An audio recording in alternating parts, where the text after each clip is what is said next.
Here are the 13 worst cars in America from the 1950s. Vehicles so poorly designed or disastrously received that you won't believe they ever hit the road. Each of these cars had their own unique failures that make them unforgettable for all the wrong reasons. Let's dive into the most baffling automotive missteps of the decade. The 1959 Cadillac Series 62 is an iconic example of American automotive design taken to its most extravagant extreme. Introduced at a time when the United States was basking in the post-war economic boom, the Series 62 embodied the bold, futuristic vision of the late 1950s. However, it also became known as the car that pushed the envelope too far, with styling elements, especially its legendary tail fins, that many saw as the height of excess. When it was unveiled, the 1959 Cadillac Series 62 was an immediate showstopper. Its massive, pointed tail fins, capped with bullet-shaped taillights, became its most defining feature. These fins, which were the largest ever put on a production car, were inspired by jet-age aesthetics in space exploration, which had captured the American imagination. The fins were designed to give the car a sleek, futuristic look, and they succeeded in making the Series 62 instantly recognizable. But as time went on, these over-the-top tail fins came to symbolize not just Cadillac's design innovation, but also the excessiveness that had crept into American car culture. By 1959, tail fins had become a popular design element on many cars, but Cadillac took the trend to a new level with the Series 62. Standing nearly 3 feet high, these towering fins seemed to many observers like an unnecessary exaggeration. For some, the design was flamboyant and exciting, a perfect reflection of the era's optimism and America's love for larger-than-life cars. For others, however, the fins were simply too much, turning the car into a caricature of itself. The fins, while visually striking, served no functional purpose and were purely decorative, which made them seem impractical, especially as car design began to shift toward more understated, aerodynamic shapes in the 1960s. Beyond its iconic fins, the 1959 Cadillac Series 62 was a massive car in every sense. At over 18 feet long and weighing more than 4,800 pounds, the Series 62 was built on a grand scale.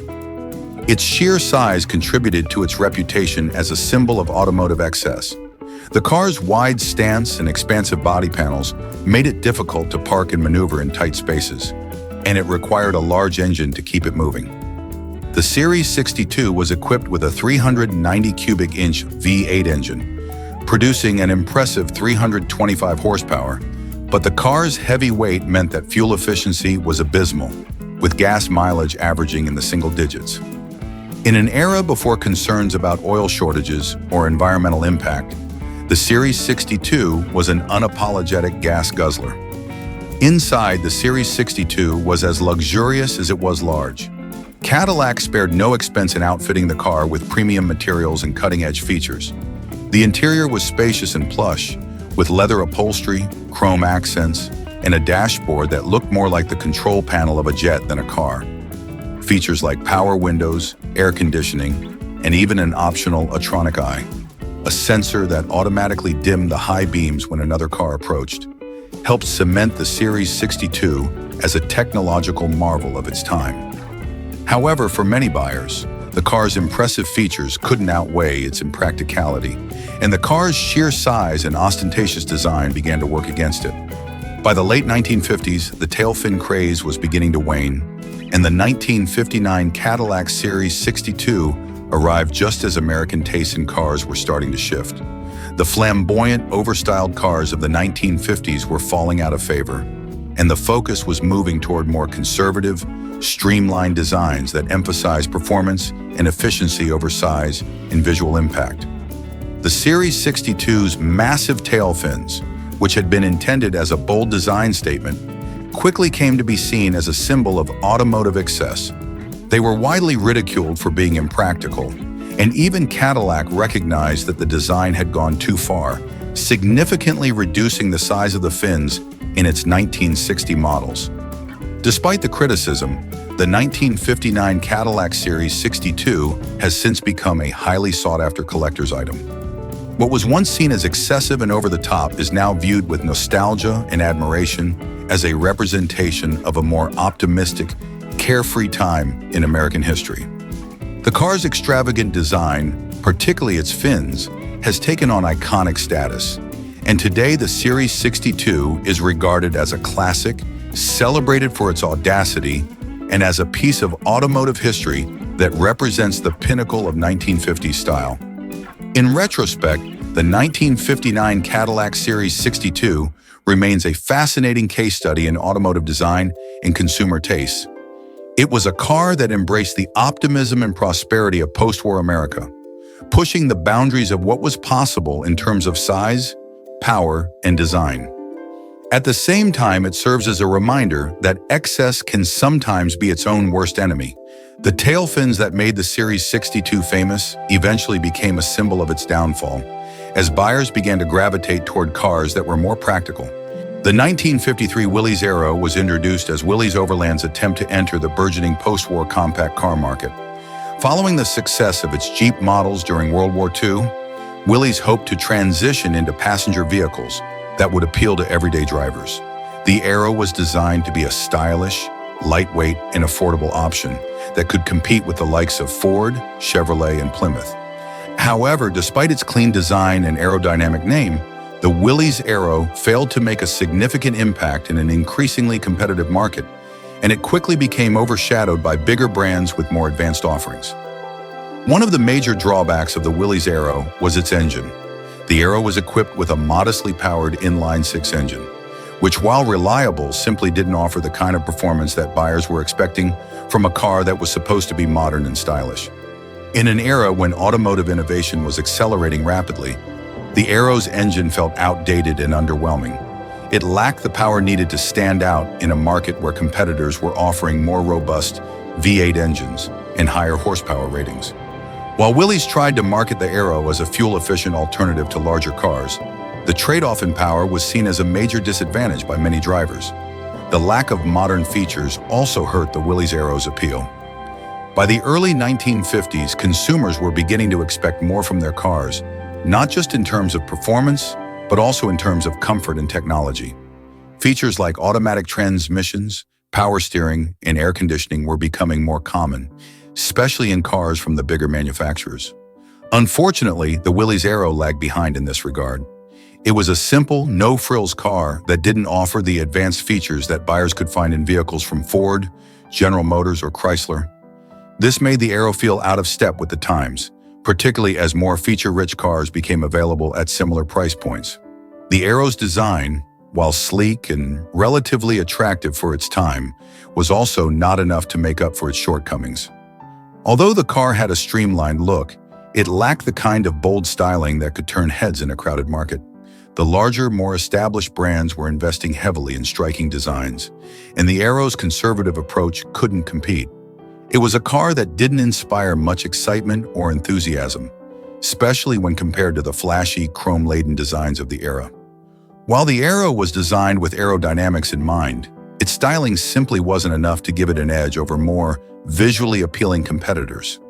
Another factor that contributed to the Aero's failure was Willys' limited brand recognition in the passenger car market. While the company was well known and respected for its rugged Jeep models, it didn't have the same reputation as Ford, Chevrolet, or Plymouth when it came to producing sedans and coupes. Consumers were hesitant to invest in a brand that was largely unproven in this area, and without the marketing power or dealer network of the larger automakers, the Aero struggled to gain traction. Willys was a smaller company, and its resources were stretched thin, making it difficult to compete on equal footing with the automotive giants of the day. Timing was another issue that plagued the Willys Aero. By the time the car was introduced in 1953, the post-war automotive boom was in full swing, and the market was becoming increasingly saturated. The major automakers were producing cars at a breakneck pace, and they had the financial resources to invest in research, development, and advertising. The Aero, while not a bad car by any means, was simply outmatched in a market that was filled with more powerful, more innovative, and better marketed alternatives. Willys' late entry into the passenger car market made it difficult to carve out a niche, and the Aero was soon overshadowed by its competitors. In the end, the 1953 Willys Aero became a symbol of the challenges faced by smaller automakers trying to compete with industry giants during a time of rapid growth and innovation in the automotive world. Despite its reasonable price and decent fuel economy, the Aero lacked the power, features, and brand recognition needed to succeed in a highly competitive market. Willys Overland, which had made its name with the rugged and iconic Jeep, simply couldn't translate that success into the passenger car segment. The Aero failed to capture the attention of buyers, and Willys would soon exit the passenger car business altogether, focusing instead on its core strength in utility vehicles. Today, the Willys Aero is often remembered as a car that, while not inherently bad, simply couldn't keep pace with the competition. The 1951 Studebaker Champion Starlight Coupe stands out in automotive history for its striking and unconventional bullet nose design. At a time when post-war American car designs were becoming more conservative and predictable, Studebaker chose to break the mold with a look that was more reminiscent of aircraft styling than typical automobiles. This design decision was both daring and divisive, making the car one of the most distinctive and ridiculed models of its era. Studebaker, as a smaller automaker, had to find ways to stand out from the larger players like Ford, Chevrolet, and Chrysler. The Champion Starlight Coupe's unusual front end, often referred to as the bullet nose, was a bold attempt to capture attention. Inspired by the growing fascination with aviation and the burgeoning space age, Studebaker's design team aimed to create something futuristic and sleek. The large protruding central element at the front of the car, which looked like the nose cone of an airplane or rocket, was intended to evoke speed and modernity. Paired with wraparound windows and a fastback rear, the Starlight Coupe certainly looked like nothing else on the road. However, this daring design didn't land well with the buying public. While some people appreciated Studebaker's innovative approach, many more found the bullet nose to be awkward, even laughable. Instead of being seen as futuristic, the front-end design seemed too far removed from traditional car aesthetics, alienating potential buyers who preferred more familiar and refined looks. It was a love-it-or-hate-it design, and for most buyers, the latter sentiment prevailed. The bullet nose became a subject of ridicule, with some critics saying the car looked more like a prop from a sci-fi film than a vehicle that belonged on the streets. The unconventional styling wasn't the only issue that held back the Starlight Coupe. Although the Champion series was generally praised for its relatively affordable price and fuel efficiency, it was not known for its performance. The Champion was powered by a small inline-six engine, producing around 85 horsepower, which was modest even for the early 1950s.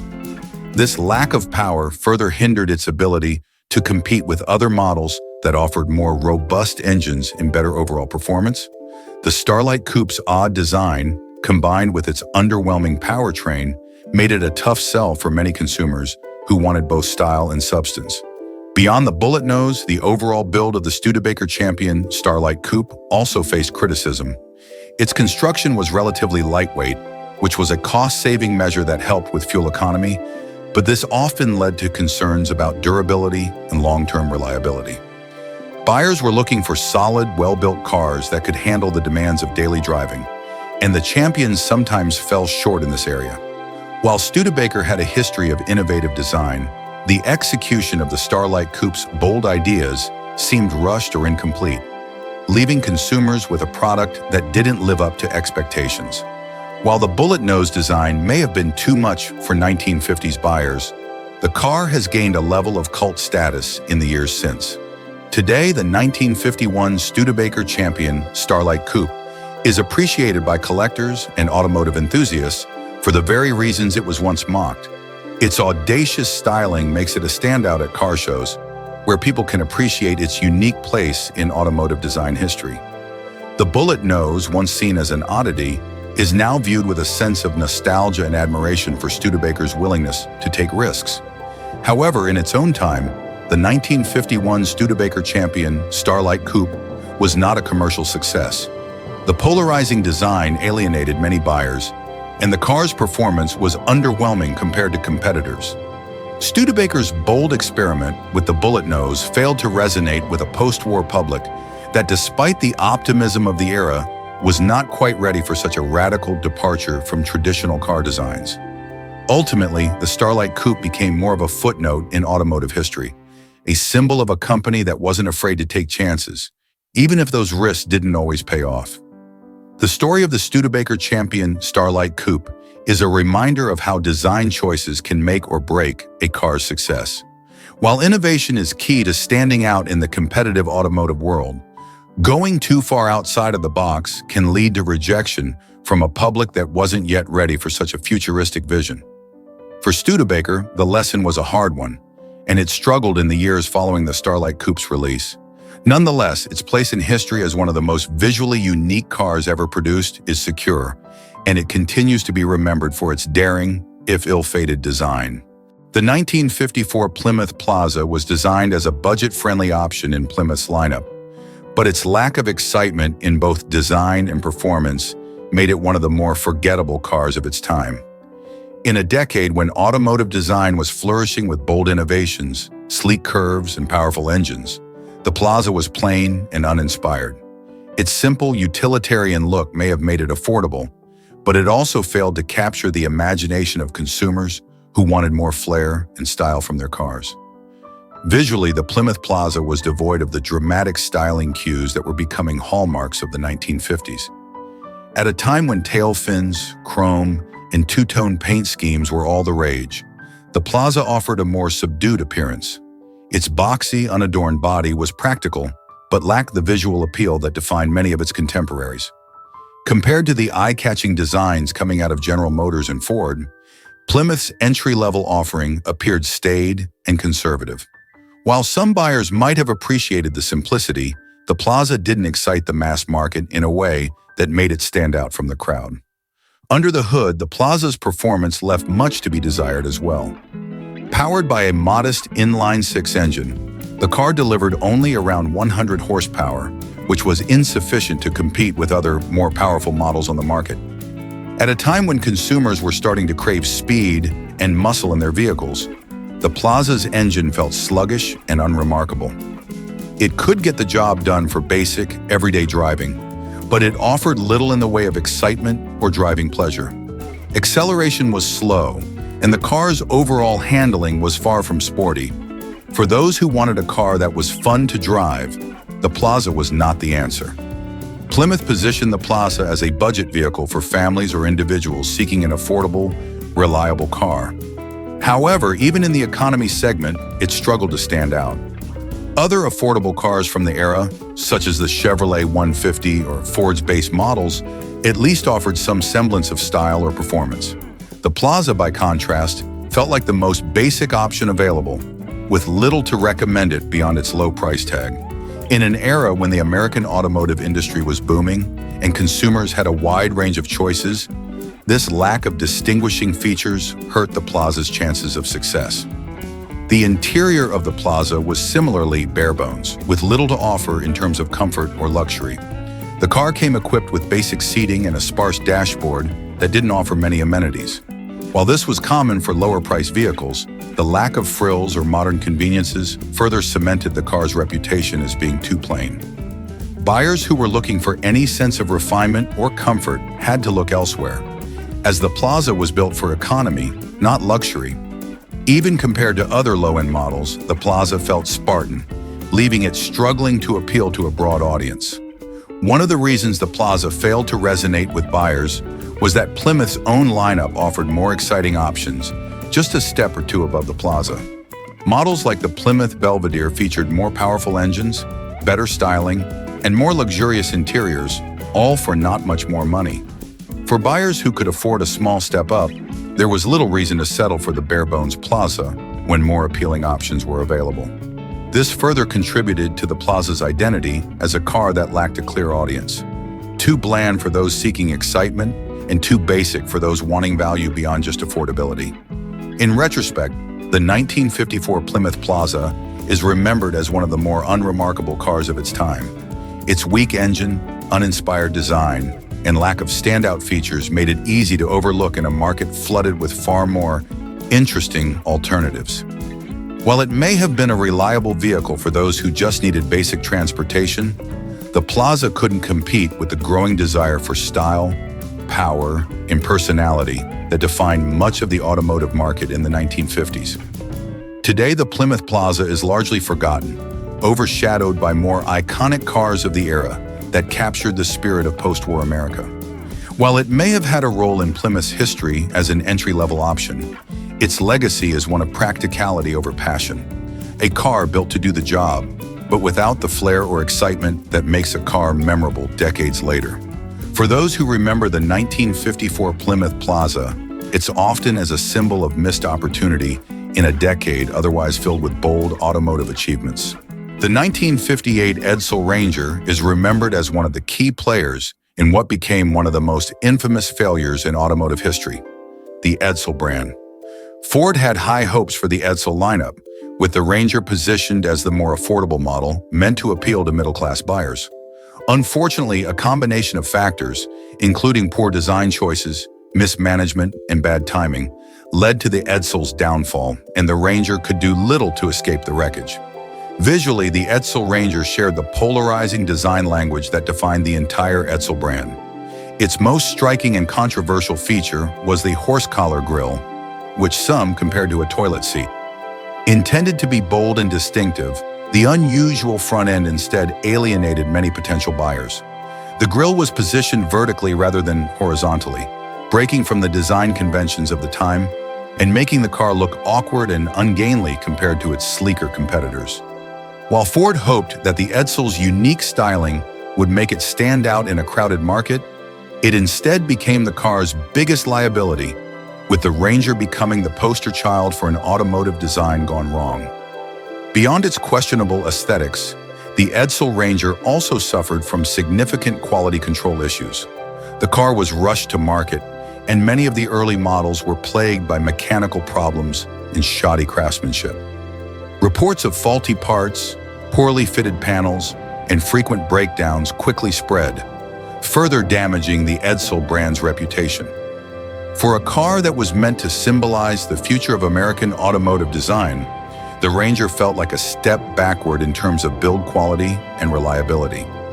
This lack of attention to detail only compounded the car's struggles, as buyers lost confidence in the brand's ability to deliver a reliable product. Adding to the Ranger's woes was the poorly executed marketing campaign that surrounded the Edsel launch. Ford hyped the Edsel as the car of the future, using vague and exaggerated promises that the vehicle could not live up to. For months leading up to the Edsel's release, consumers were bombarded with mysterious advertising that built up unrealistic expectations. When the Edsel was finally unveiled, it couldn't match the hype, and disappointment was inevitable. The Ranger, as the entry-level model, was particularly hard hit because it offered fewer features and innovations than its more expensive siblings, leaving buyers wondering what all the fuss had been about. The timing of the Edsel's launch couldn't have been worse either.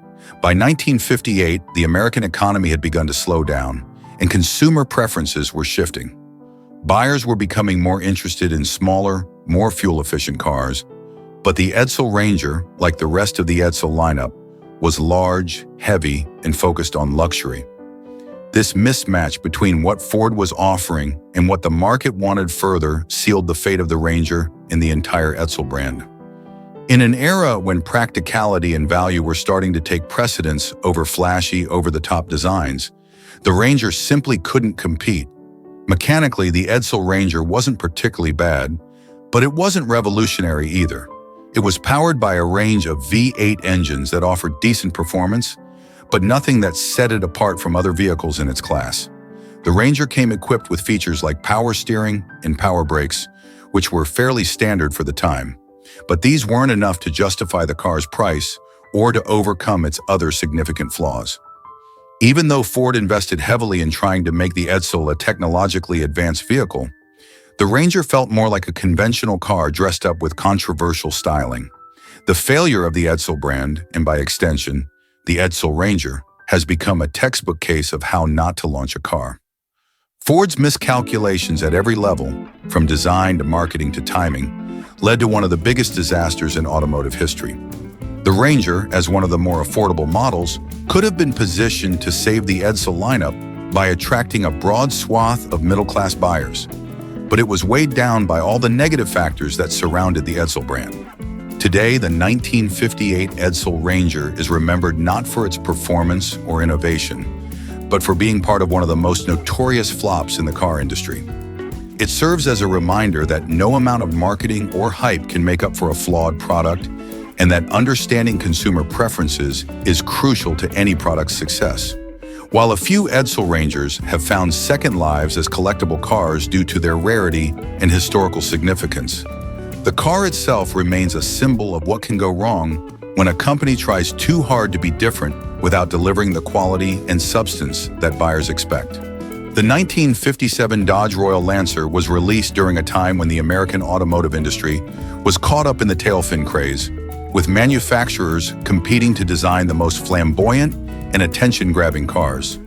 Dodge, like many other automakers, jumped on the bandwagon with the Royal Lancer, adding exaggerated tail fins to its design in an attempt to capture the public's fascination with futuristic, jet-inspired aesthetics. However, while the fins may have drawn some initial attention, the Royal Lancer's overly styled rear end quickly came to be seen as more gimmicky than stylish, and the car suffered from significant mechanical reliability issues that tarnished its reputation. The tail fins on the 1957 Royal Lancer were part of Dodge's effort to position the car as a cutting-edge, fashionable vehicle. Tail fins had become a symbol of modernity and excitement in the 1950s, evoking images of jet planes and space-age technology. But by the time the Royal Lancer arrived, the trend was already beginning to feel overplayed, and the car's excessively large fins seemed like a desperate attempt to keep up with competitors like Cadillac and Chrysler. While some buyers enjoyed the bold look, many felt that the fins were awkwardly integrated into the overall design, making the car look disproportionate.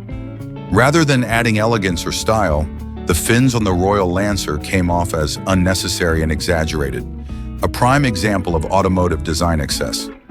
Adding to the car's problems was its build quality, which left much to be desired. While the Royal Lancer was intended to be a premium model, it was plagued by poor reliability from the start. The car's engine options, which included a 5.2-liter V8, offered decent power for the time, but they were known for being unreliable. Many owners reported frequent breakdowns, with issues ranging from overheating to oil leaks and overall poor durability. The engines had a tendency to develop serious mechanical problems after just a few years of use, leaving drivers frustrated and facing costly repairs.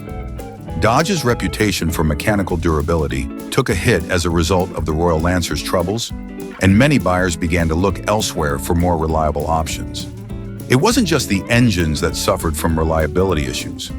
Other components of the car were similarly prone to failure, including the transmission and suspension systems.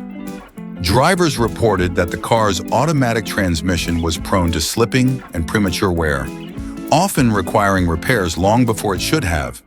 The suspension, while adequate for a smooth ride when new, didn't hold up well over time, leading to a bouncy, uncomfortable driving experience after a few years of regular use.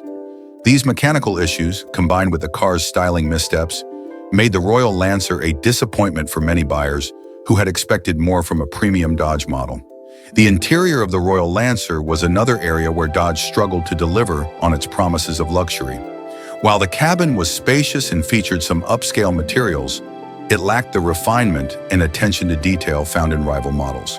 The dash layout was functional but uninspired, and the overall fit and finish of the interior components were inconsistent. Over time, many owners reported problems with rattling trim, poorly fitted panels, and wearing upholstery, which further contributed to the car's image as one that hadn't been built to last. For a car positioned as a step up from the standard Dodge models, the Royal Lancer didn't feel luxurious enough to justify its price. The 1957 Royal Lancer was also hurt by timing. It was released just before the 1958 recession, when consumer spending slowed and buyers became more discerning about where to spend their money. As more people sought practical and reliable vehicles that would last through tough economic times, the Royal Lancer's gimmicky design and reliability issues made it less appealing. While other manufacturers like Ford and Chevrolet were offering cars with a better balance of style, performance, and reliability, Dodge's focus on flamboyant design came across as out of step with the shifting market. Despite its initial promise as a stylish, powerful vehicle, the 1957 Dodge Royal Lancer quickly fell short of expectations. Its overdone tailfin design, rather than making the car seem modern and desirable, ended up making it look dated and impractical. Combined with the car's significant mechanical problems, the Royal Lancer became a symbol of the pitfalls of prioritizing style over substance in automotive design. Today, the 1957 Royal Lancer is often remembered as a relic of the excesses of 1950s car culture. While it retains a certain nostalgic appeal due to its bold, unmistakable design, it is also a reminder of the risks automakers face when they try to push trends too far without ensuring quality and reliability. The 1955 DeSoto Firedome was a car caught in an identity crisis at a time when the American automotive market was shifting rapidly. DeSoto, a Chrysler-owned brand, had always aimed to position itself between the more affordable Dodge and the luxurious Chrysler. But by the mid-1950s, the Firedome found itself struggling to define what it really stood for. On one hand, it was marketed as an upscale model with some luxury features. On the other, it was priced more affordably than full-fledged luxury vehicles. This unclear positioning confused potential buyers, who were uncertain whether they were looking at a luxury car or just a more expensive version of a mid-range model. The Firedome's identity crisis was further exacerbated by its design, which was starting to feel outdated by 1955. While the early 1950s had been defined by more conservative, chrome-heavy designs, the mid-1950s saw a dramatic shift towards sleeker, more futuristic styling. Cars like the Chevrolet Bel Air and Ford Thunderbird were leading the charge with their lower profiles, streamlined bodies, and stylish details. In contrast, the DeSoto Firedome still clung to many of the design cues of the earlier part of the decade, with a tall, bulky body that lacked the graceful, flowing lines consumers were starting to crave. The front end of the Firedome, with its large, upright grille and prominent chrome trim, felt especially outdated when compared to the more modern and sportier offerings from Ford and Chevrolet. Its rounded, heavy-handed design didn't reflect the futuristic jet-age aesthetic that was becoming all the rage in the mid-1950s. While some buyers may have appreciated the traditional look, the majority were gravitating toward cars that felt like they were embracing the future, not clinging to the past. Adding to its struggles was the fact that the Firedome wasn't particularly impressive in terms of performance. Although it was equipped with a V8 engine, DeSoto's famed HEMI engine, it wasn't enough to set the car apart in a market where other manufacturers were also introducing powerful engines. The Firedome's performance was respectable, but it wasn't exciting or thrilling enough to overcome its other shortcomings.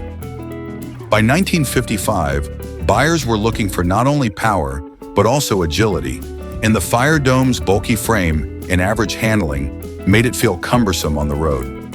Another issue that plagued the Firedome was its confused pricing.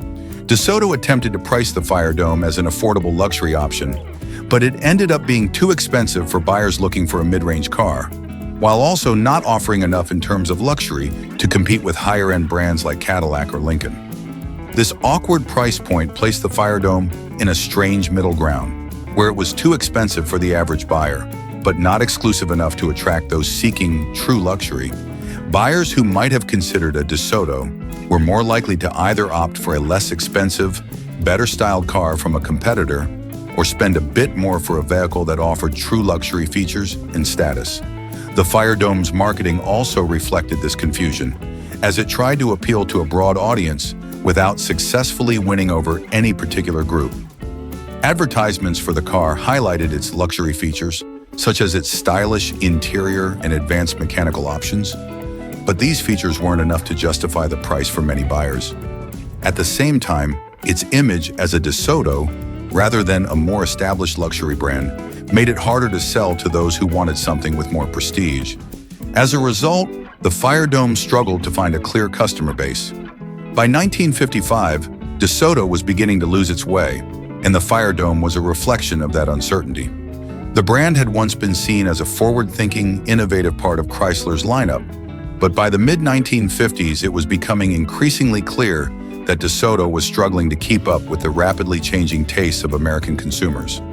While the car wasn't a complete failure, it certainly didn't stand out in a market that was becoming increasingly crowded with more dynamic, modern, and better marketed vehicles. In the end, the 1955 DeSoto Firedome is often remembered as a car that was simply out of touch with the trends of its time. It wasn't a bad car, it was reliable, had a decent engine, and offered some luxury features.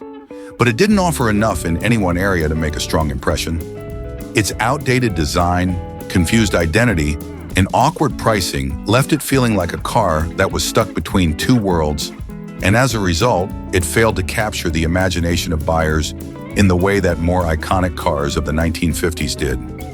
As the decade wore on, DeSoto would continue to struggle, and by the early 1960s, the brand would be discontinued altogether, a casualty of its inability to keep pace with the rapidly evolving automotive market.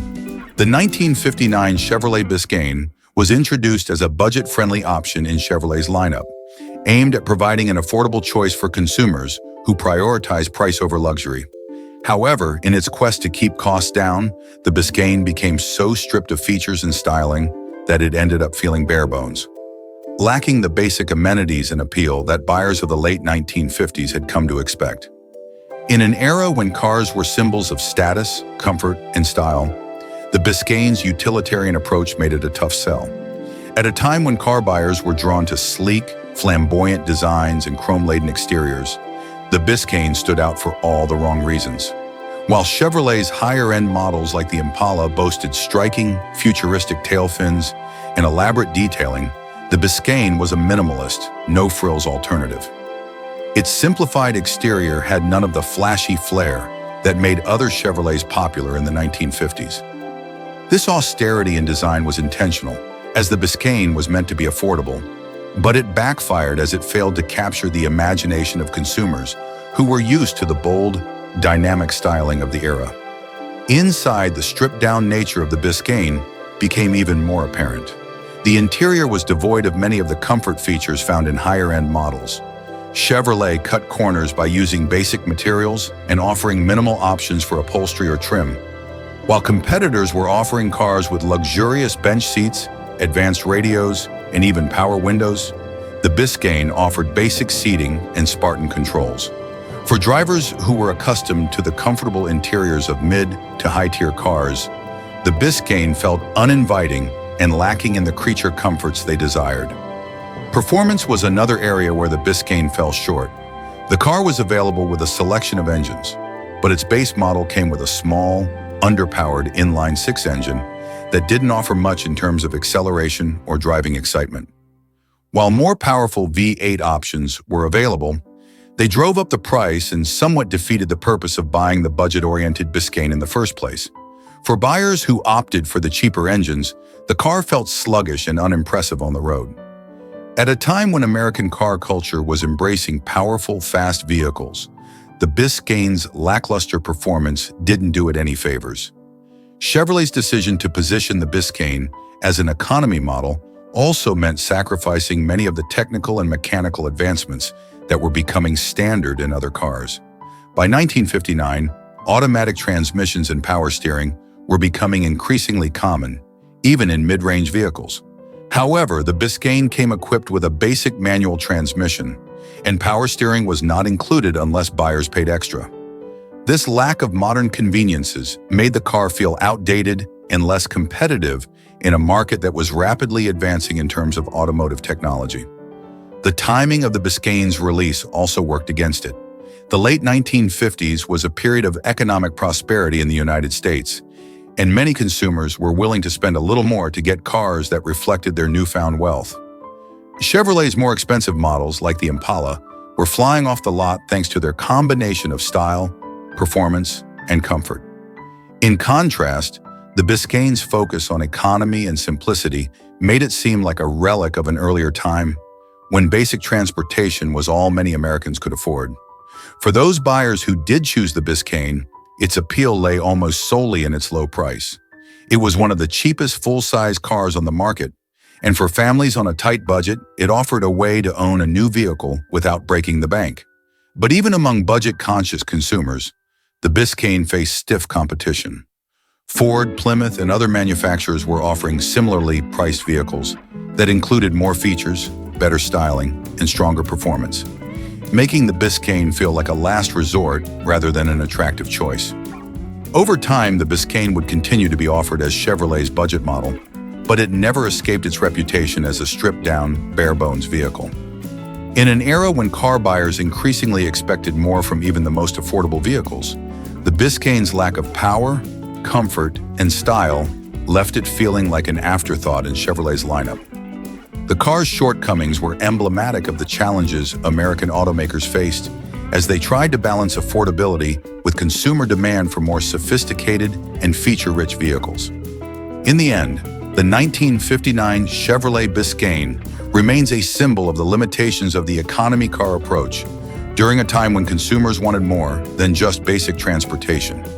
While it fulfilled its purpose of providing an inexpensive option, its lack of amenities and performance made it difficult for many buyers to justify. The 1957 Hudson Hornet Hollywood marked the end of an era for a car that had once been celebrated for its cutting-edge design, powerful performance, and racing dominance in the early 1950s. When the Hornet first hit the market in 1951, it was a game-changer. Its low center of gravity, aerodynamic shape, and advanced engineering made it a standout both on the road and on the racetrack, where it enjoyed significant success in stock car racing. However, by 1957, the glory days of the Hudson Hornet were long gone, and the car had become a shadow of its former self. The decline of the Hudson Hornet began when Hudson merged with Nash Kelvinator in 1954 to form American Motors Corporation, AMC. The merger brought about significant changes in Hudson's lineup, as the company shifted from producing unique, innovative vehicles to rebranding existing Nash models. The Hornet, once a distinct vehicle in its own right, became a badge-engineered version of Nash's models.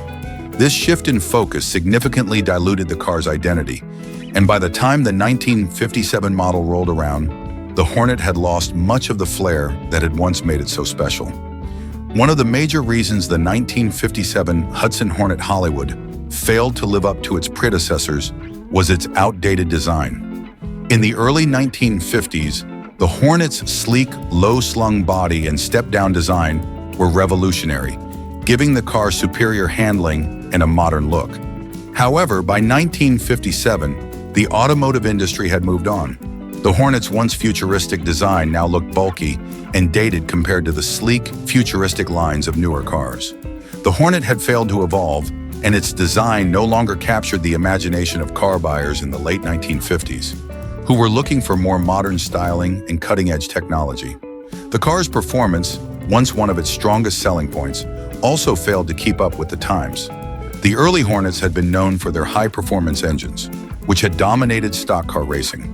However, by 1957, the competition had caught up, and the Hornet's engine was no longer at the forefront of performance technology. The 1957 model came equipped with a 327 cubic inch V8 engine. But while it was reasonably powerful, it didn't stand out in a market that was becoming increasingly competitive. Other automakers were producing faster, more powerful engines, and the Hornet no longer had the performance edge it had once enjoyed. Additionally, the 1957 Hudson Hornet Hollywood was a victim of the changing automotive landscape. By the late 1950s, consumer preferences were shifting toward compact, fuel-efficient cars, and larger sedans like the Hornet were falling out of favor. The car's size and weight, once seen as a symbol of luxury and power, now felt cumbersome and impractical in an era when drivers were looking for more nimble, economical vehicles. As a result, the Hornet felt out of step with the times, and sales suffered accordingly. The decline of the Hornet was also tied to the struggles of American Motors Corporation itself. After the merger, AMC focused much of its energy on developing smaller, more fuel-efficient cars to compete with imports from Europe and Japan. The company's resources were spread thin, and the larger full-size models like the Hornet were not given the attention they needed to remain competitive. As a result, the 1957 Hornet felt like an afterthought, a car that was coasting on the reputation of its past rather than breaking new ground. The 1957 Hudson Hornet Hollywood, in particular, was marketed as a hardtop coupe, which was meant to offer a sportier, more stylish option. However, even this version couldn't escape the car's aging design and underwhelming performance. The Hollywood model featured chrome trim and a more upscale interior, but these cosmetic changes couldn't hide the fact that the car was past its prime. Buyers who had been loyal to Hudson in the early 1950s were disappointed to see how far the Hornet had fallen. Ultimately, the 1957 Hudson Hornet Hollywood was a car that simply couldn't keep pace with the rapid changes in the automotive industry. What had once been a revolutionary vehicle that dominated the racing scene and captured the imagination of car enthusiasts had become an outdated relic of the past. The Hornet's failure to innovate and adapt to new trends in design, performance, and consumer preferences led to its decline, and by the end of the decade, the Hudson name would disappear from the market altogether. The 1957 model represents a sad end for a car that had once been a symbol of American engineering prowess and racing success. While the Hudson Hornet is still remembered today for its early achievements, the 1957 version serves as a reminder of how quickly the automotive world can change and how even the most successful models must continue to evolve in order to stay relevant. The 1958 Nash Metropolitan stands out as one of the smallest cars ever sold in the American market, and its unconventional design and size made it both a curiosity and a niche offering. Introduced as a solution for urban driving and marketed as a commuter car, the Metropolitan had a certain charm that appealed to a specific group of buyers. However, its extremely compact dimensions, modest engine, and cramped interior significantly limited its broader appeal, especially in an era when most American consumers were still enamored with large, powerful vehicles. The Metropolitan was introduced at a time when compact cars were largely unheard of in the U.S. market. Its size, which was more akin to European models, was strikingly small compared to the massive sedans and coupes that dominated American roads in the 1950s. With a total length of just under 150 inches, the car was shorter than many of the larger vehicles' wheelbases. While its tiny proportions made it ideal for city driving and parking in crowded urban areas, the Metropolitan was seen as impractically small for the wide-open highways and sprawling suburban landscapes of post-war America. One of the biggest drawbacks of the 1958 Nash Metropolitan was its engine. Powered by a 1.5-liter four-cylinder engine that produced just 52 horsepower, the car was far from fast.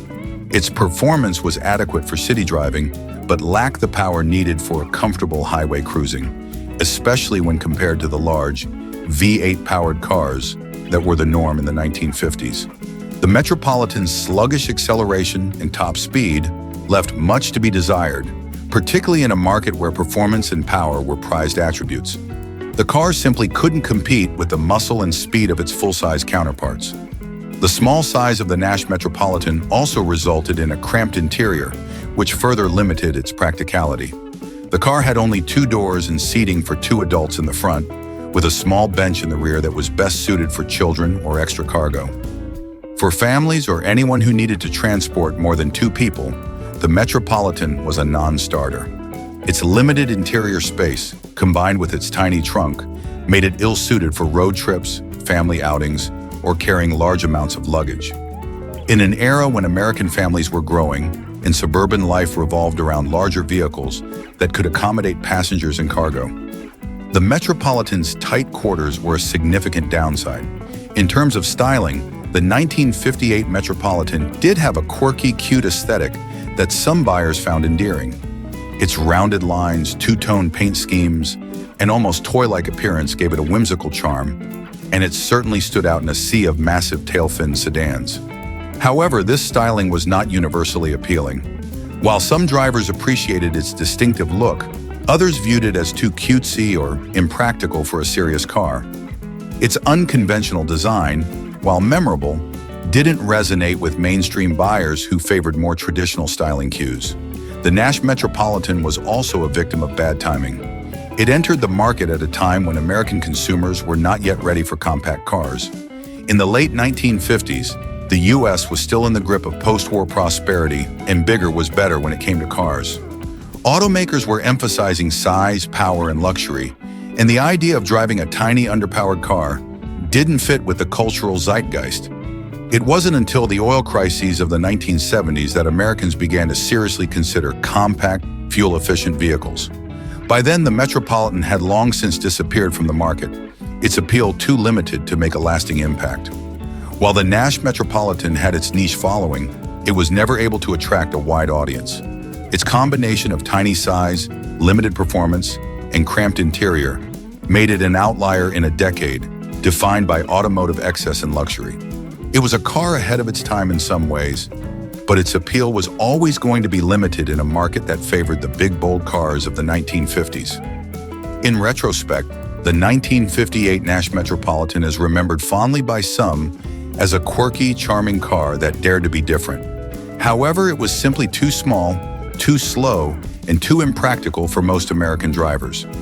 Its failure to gain widespread acceptance serves as a reminder that in the world of cars, timing is everything, and even the most unique designs can struggle to find their place if they don't align with consumer desires. The 1953 Dodge Coronet was a full-size sedan that had the appearance of a robust, powerful car, but unfortunately, its performance failed to live up to its visual promise. Despite its bold design and the aura of strength it exuded, the Coronet was ultimately weighed down, both literally and figuratively, by its underpowered engine and excessive weight. This combination resulted in sluggish, underwhelming performance, making it a car that left drivers wanting more, especially at a time when power and speed were increasingly important to American consumers. On the surface, the 1953 Coronet looked like it had everything a driver might want. Its styling was solid, with a sturdy, well-proportioned body that gave it an imposing presence on the road. The Coronet's exterior design featured the broad, boxy lines that were common among American sedans of the era, along with decorative chrome accents and a respectable stance. This visual confidence gave many buyers the impression that the car would perform just as impressively as it looked. However, the reality was far less exciting once the engine came to life. Under the hood, the base model of the 1953 Dodge Coronet was equipped with a flathead, inline-six engine that produced a modest 103 horsepower. For a car of its size, this simply wasn't enough. The Coronet was a large, heavy vehicle, and the engine's lack of power meant that acceleration was slow, and the car struggled to deliver the kind of performance expected from something that appeared so substantial. Even with its optional V8 Red Ram Hemi engine, which produced 140 horsepower, the car was still burdened by its weight, limiting the potential for truly thrilling driving dynamics. The Coronet's weight was a major factor in its disappointing performance. Weighing in at over 3,400 pounds, the car was significantly heavier than many of its competitors, and this excess weight put a strain on its underwhelming engine. The car felt sluggish on the road, and it didn't offer the responsiveness or acceleration that buyers were coming to expect from full-size sedans. At a time when drivers were becoming more performance-conscious, the Coronet's lack of speed and agility made it a less appealing option in a competitive market. In addition to its performance issues, the 1953 Dodge Coronet suffered from outdated mechanical technology. The flathead six engine, while reliable, was far from cutting edge by the early 1950s, and it couldn't compete with the more advanced overhead valve engines being offered by other manufacturers. While Dodge had developed the Red Ram Hemi V8 engine, which was an improvement, it was still a relatively new technology for the brand, and the Coronet's size and weight dampened the advantages that the V8 engine might have offered. The transmission options, which included a manual and the new gyro torque semi-automatic, also contributed to the car's uninspired performance, lacking the smoothness and refinement that some of its rivals offered. Another issue that held the Coronet back was its fuel consumption.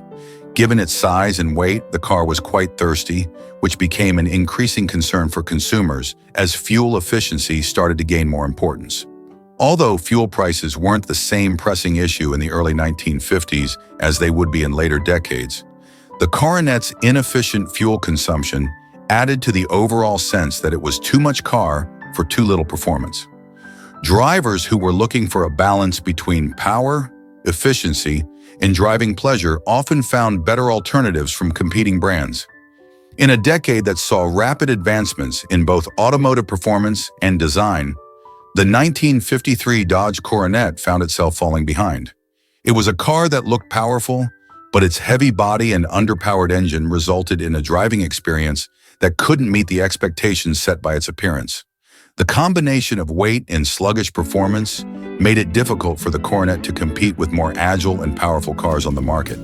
In retrospect, the 1953 Dodge Coronet is remembered as a car that could have been more than it was.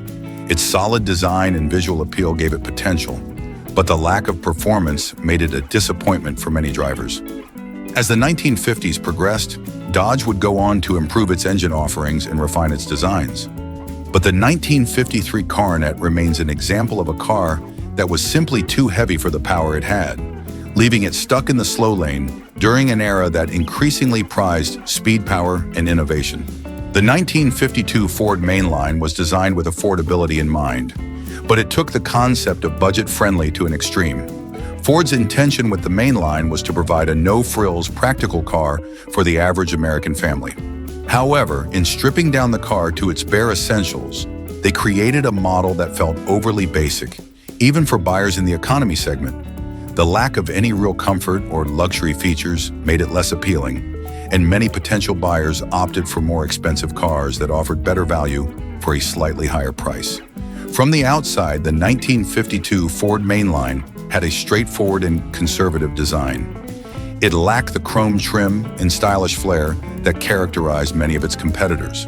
The body was plain, with little to differentiate it from the numerous other sedans on the road at the time.